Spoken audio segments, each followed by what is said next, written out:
on, guys? BRB. What are you guys talking about? Oh, we're just discussing Earth's materials and processes. It's going to be a quiz this Thursday. Have you studied for it yet? That's the problem. No matter how much I studied the modules Sir gave us, I just can't seem to understand it. Honestly, you're not alone. We've all had trouble with it too. You know what? My friends recommended this really helpful video online about Earth's materials and processes. It helped them understand everything much better. How about we watch it together? Sure.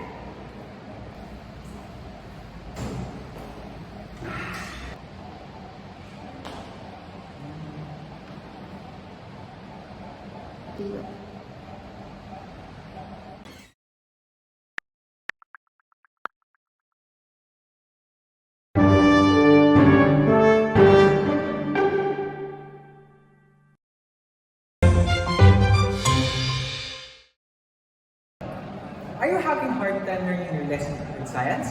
Then you came to the right place. Welcome to GeoQuest, where we will discuss Earth science. What's up, Friendzies?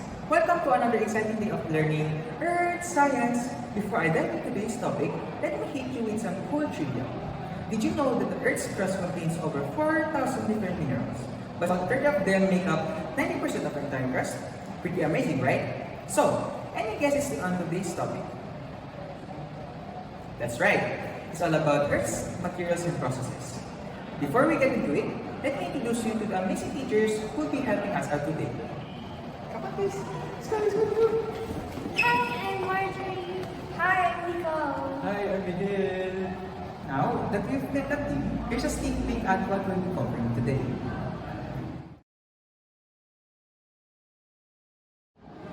Alright, friends, get ready to buckle up and embark on this exciting journey through Earth's materials and processes.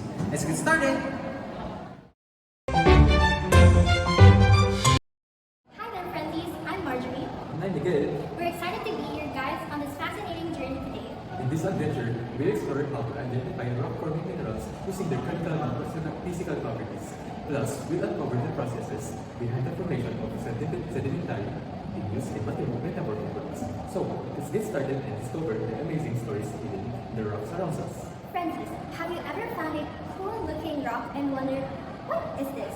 Well, you're in luck, because today we're diving into the world of rocks and how to figure out what you found. I found this awesome rock yesterday with shiny little crystals around it, and I knew we had to share it with you. So, what do you think, Francis? Want to solve this rock mystery with us? Of course, let's get to it. Rocks are fascinating, and each one has its own story. But before we dive into the mystery of Miguel's rock, let's quickly cover the basics.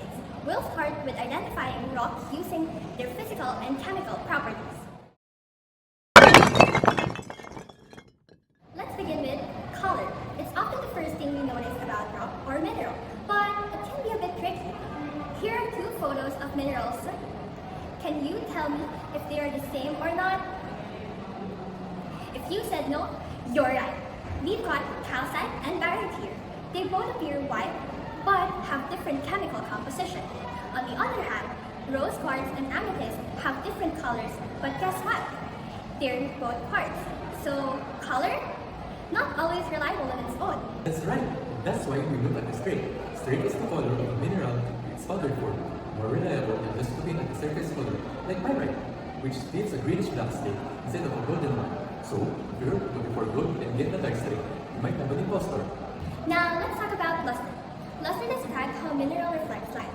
We've got two types, metallic, which is super shiny like silver, and non-metallic, which can be gentle and soft like pearly glow of talc. Both are beautiful, just in different ways. And hey, Friendzies, ever notice the difference between shiny and dull? Rocks around you? Keep that in mind. Moving on to our next. Measure this in more starter scale. It goes from 1, which is soft like baby powder, to 10, which is diamond, which is the hardest. If you've got a rock that has scratch and glass, it's probably pretty hard, like quartz. And don't forget specific gravity. This tells us how heavy a mineral is compared to water. If it sinks in water, it has specific gravity greater than 1.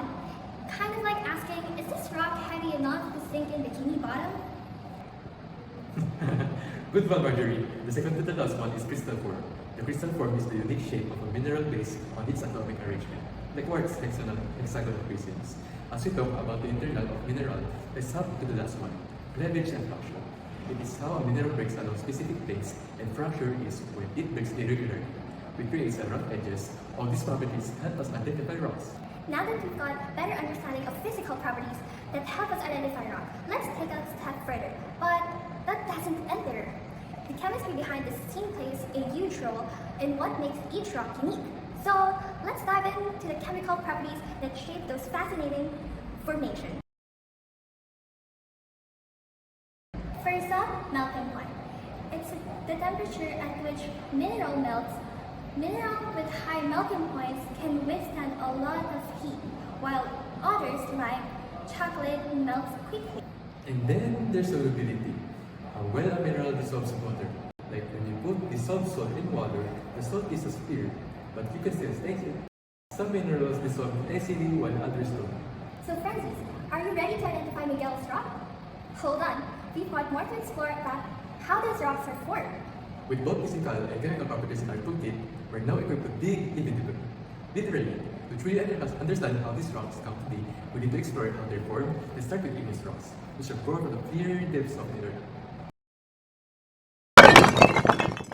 Let's start with igneous rocks. Formed from molten rock, when it's underground, it's called magma. When it erupts from a volcano, it's called lava. As it cools, it forms igneous rocks. Exactly, and depending on how quickly it cools, you get different type of igneous rocks. If it cools slowly underground, you get intrusive rocks with big crystals, like granite.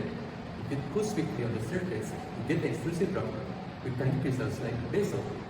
So remember, igneous rock comes from molten rock, and the cooling speed determines the crystal size. But the journey of rocks doesn't stop there. While igneous rocks start their journey deep underground, other rocks take their different path, forming from materials at the Earth's surface. These are sediments, tarry rocks created from the fragments of other rocks, and minerals. Let's see how time, pressure, and nature forces combine to shape this rock. First, you build accumulation, the gathering of tiny pieces of rocks. Then, as more the layers build up, compaction happens, where the weight presses down the sediments, squeezing out water of air. Finally, cementation. Minerals dissolved in water ooze into space between sediment particles, and when the water evaporates, these minerals crystallize, cementing the particles into solid rock. And did you know sedimentary rocks come in three types? Plastic, like sandstone formed from rock fragments. Number two, chemical, like limestone formed from mineral precipitation. And lastly, we have organic, like coal formed from plant remains. But the journey doesn't end there. As sedimentary rocks get buried deeper, they might face extreme heat and pressure, causing them to change form entirely. This transformation gives rise to metamorphic rocks. So let's explore how rocks can morph into something entirely new. That's right. Imagine a rock buried in underground where it's heated and squeezed until it transforms into something new, like how shale returns into slate or limestone into marble. These rocks are literally morphed into a new form. So, Francis, that's how all these rocks, igneous, sedimentary, and metamorphic, are all connected. It's like a rock cycle where one type can transform into another of amazing stories. Indeed, now it's time to dive into the world beneath our feet. Now let's hand it over to Harvey and Nicole to explain more about the continental drift theory, plate tectonics, and how rocks handle stress under these conditions. Stick around, Friendzies. Take it away, you two. Hi there, Friendzies. We are. Wait a second. Should we introduce ourselves? We're doing. Do we have a domain? The rock stars. No way. It's way too hard. How about a non-duo? Oh, that's right. Oh, we need to get back to the session. One eternity later. Hi there, Friendzies. We are Dynamic Duo, your guide on this epic journey and of exploring Earth's materials and processes. Since Marjorie and Miguel discussed how rock-forming minerals can be identified using their chemical and physical properties, as well as how sedimentary, igneous, and metamorphic rocks are formed. Now, we are going to dive into the continental drift theory. Are you ready to take this journey with us? Thought so. Let's get started. So, Francis, have you ever wondered why the continents look like they could fit together, almost like the pieces of a puzzle? I mean, just check out South America and Africa. Don't they look like they used to be besties? Well, over a century ago, a brilliant scientist named Alfred Wegener thought the same thing. And guess what? It led to one of Earth science's coolest and most mind-blowing ideas, the continental drift theory.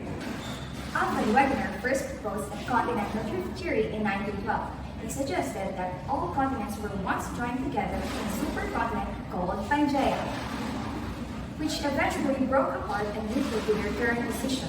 Sounds well, right? But here's the catch. Wegener's idea was super controversial because he couldn't explain how these massive continents move. However, Wegener wasn't backing down. He presented several pieces of evidence to support his theory. Harvey, can you break it down for us? Sure. The first piece of evidence was the fleet of the continents. If you look at the map, you'll notice how the coastline of the South America and Africa look like they would snap together perfectly, almost like a puzzle pieces. Wegener believed this was not coincidence, but a clue that they were once connected. Next, he pointed the paleoclimate indicators. He found evidence of ancient glaciers in places that are now warm, like India and Africa. This suggested that these continents has to be in different locations closer to the poles at the same point in the past. Wegener discovered identical fossils of plants and animals, like the Mosasaurus, on continents now separated by oceans. It's unlikely these creatures could have swum across such vast distance, right? So Wegener reasoned that these continents must have once been connected. Thanks, Harvey. But despite all of this evidence Wegener proposed, many scientists were skeptical and struggled to accept the idea of massive land masses drifting apart. However, fast forward to the 1960s, when technologies adapted from warfare allowed us to study the Earth more thoroughly. This led to uncovering additional clues and ultimately solidified Wegener's theory into what we know now as plate tectonics. So, what exactly are plate tectonics? Tectonic plates are the largest pieces of Earth's lithosphere, which includes the crust and the uppermost part of the mantle. These plates are constantly moving, albeit very slowly, and their interactions with one another are responsible for many geological processes and features on the planet. There are three main types of tectonic plates boundaries. The first type is the convergent plate boundary, which occurs when plates collide. The second type is the divergent plate boundary, which happens when plates pull apart. The third type is the transform fault boundary, where plates slide past each other. Additionally, at the convergent boundaries, there are special cases where one tectonic plate moves beneath another due to gravity and different in density. This is known as the subduction zone. All this action that tectonic plates boundaries shape our planet. It's what creates mountain, valleys, and ocean basins, while also triggering dramatic events like earthquakes and volcanic eruptions. So what happens when these tectonic plates move? Well, buckle up, because it leads to some incredible geological phenomena. First up, we have earthquakes. When two plates collide or slide each other, stress builds up along fault lines. When that stress is released, it causes the ground to shake, sometimes even violently. These earthquakes can reshape landscapes and change life in an instant. Next up are volcanoes. When tectonic plates pull apart or one plate subducts beneath another, magma from the mantle rises to the surface, leading to the volcanic eruptions. These powerful forces of nature can create new land like the stunning islands of Hawaii. And then we have the formation of mountains. When continental plates collide, they crumple and fall, creating mountain ranges like the Himalayas. This slow process is a testament to the powerful forces beneath our feet. Are you curious about how rocks handle all this movement? Well, just like us, they react differently depending on the kind of pressure they're under. There are main three types of stress: compression, tension, and shear. First up, we have compression stress. This is when rocks get squeezed together. Deep underground, rocks might gracefully bend into beautiful faults.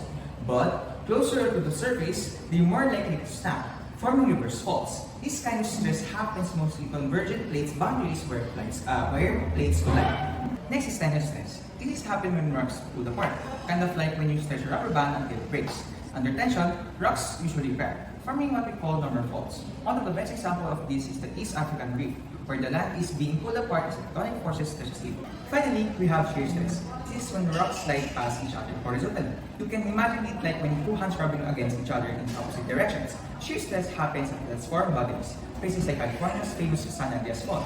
The grinding motion between the plates build up energy, which eventually gets released as earthquakes. Pretty amazing how the Earth's crust react to these different types of stress, right? The way rocks bend, break, or slide influence the landscapes we see today. And it's all because of the constant movement between our feet. Wow, Harvey, all these topics that we've discussed really show how much Earth's crust is constantly changing and shaping the world around us. But you know what? It's not just about how the land moves. Now, it's about how it changed over millions and even billions of years. Exactly, Nicole. And speaking of time, understanding how these changes happen requires us to look at the geological timescale.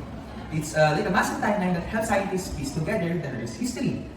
And to help us break it all down, we've got our friends Marjorie and Miguel to discuss again. Yup, they'll be explaining how scientists identify the age of stratified rocks, how index fossils are used to define the subdivisions of the geological timescale, and how we can interpret Earth's history in this timeline. So let's pass the torch to Marjorie and Miguel. They're going to guide us through the next part of our journey. Back to you guys! Thanks, Nicole and Harvey. So, Francis, are you ready to take a deep dive into Earth's ancient past? Today we're going to explore one of the coolest tools scientists use to interpret our planet's history, the geologic timescale. That's right. The geologic timescale is the Earth's timeline, stretching back over 4.2 years. It's divided into eons, eras, periods, and epochs, all marked by significant events like mass extinction, the rise of sentient life forms, and major changes in Earth's climate. Now, you might be wondering, how do scientists determine these subdivisions of the geological timescale? Scientists use several methods to determine the subdivisions of geological timescale. One crucial method involves identifying the age of stratified rocks. So, what exactly are stratified rocks? Stratified rocks are layered sedimentary rocks that form over time as sediments accumulate in different environments, such as riverbeds or ocean floors.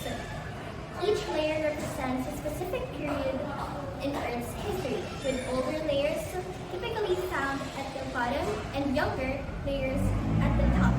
To determine the age of this rock, scientists use two main techniques: relative dating and absolute dating. Can you break it down for us, Miguel? Relative dating involves examining the sequence of rock layers to establish their chronological order.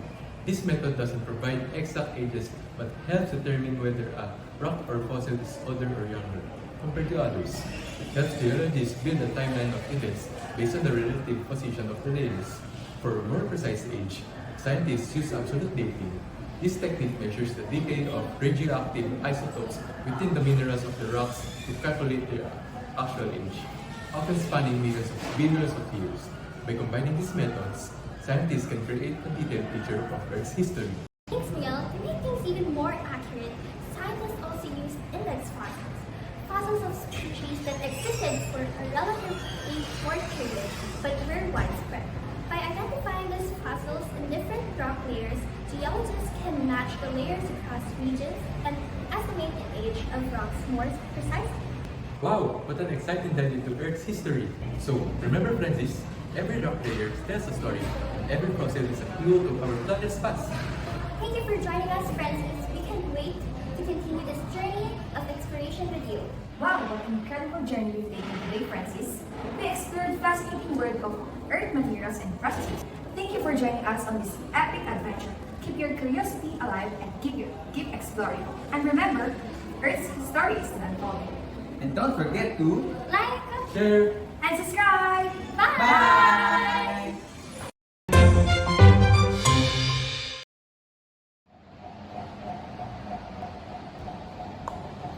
Wow, that's helpful. I finally understood the lesson.